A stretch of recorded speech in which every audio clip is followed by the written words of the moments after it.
Hey everybody, it is TorontoUnicorn here, and I've got a video about hygiene, body hygiene. People who want to have sex with people, especially in the swinger lifestyle, give a shit about hygiene.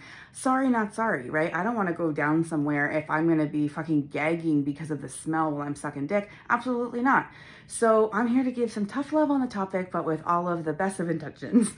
So a lot of the people that I run gangbangs for, always, I'm like, what do you need? That would make you happy. And a lot of them say good hygiene, right? So it's something that it's not just breath, if you smoke cigarettes, definitely be responsible for rinsing your mouth out afterwards. Otherwise, you're making people accept that weird, awful taste when they would rather just accept you without that taste. You know what I'm saying?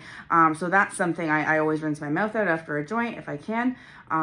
Also, basically, the dick and the pussy, I'm telling you, you gotta wash it. If you don't know for sure that it is clean, then you should clean it again. That is the answer. If you don't know for sure, meaning you have, usually the way I know is if I'm like, I do a little scent test, I'm like, okay, I'm great today. I'm like, fantastic today. Or sometimes I'm like, it's time to fucking clean that shit up. I'm just being honest, right? It's my responsibility to know how clean my fucking body is. So of course I need to be aware of it. So do you, right? So if you do a little smell test, arm smell test, whatever, great.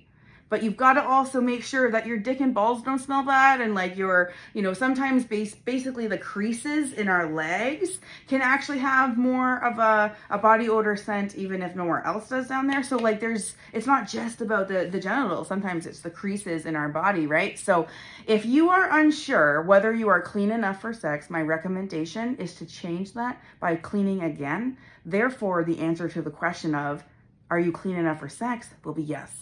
Keep this in perspective. Before a guy comes over and I know I'm going to have sex, one of the last things that I do, even after I rinsed my mouth out from the joint I just finished, is wash my pussy and ass one more time in the tub. I literally have a special washcloth. It is lint free because you don't want anything weird in there. And I stand in there and I do a certain, movements, clean around. I don't want to get too graphic. It's, this is for YouTube. But basically, I walk out of there knowing I'm clean. And the point is, if you don't know if you are clean, there's a way to fix it. Do yourself a favor and make sure good hygiene is something people like about you. Otherwise, it would be very hard to get repeat partners. And I do have an Amazon storefront, and I actually have a list on there called Don't Cheap Out on This Stuff. And so there's actually men's deodorant on there that has proven, tested, and working. Like, I only put things up there I know will work, because some people don't know. They're just trying maybe with something, maybe they grew up with a certain kind, maybe it doesn't work. If it's really scented, like, oh my God, if you have an Old Spice deodorant, I'm not going to be able to be really around that. I have a scent sensitivity, and a lot of people do.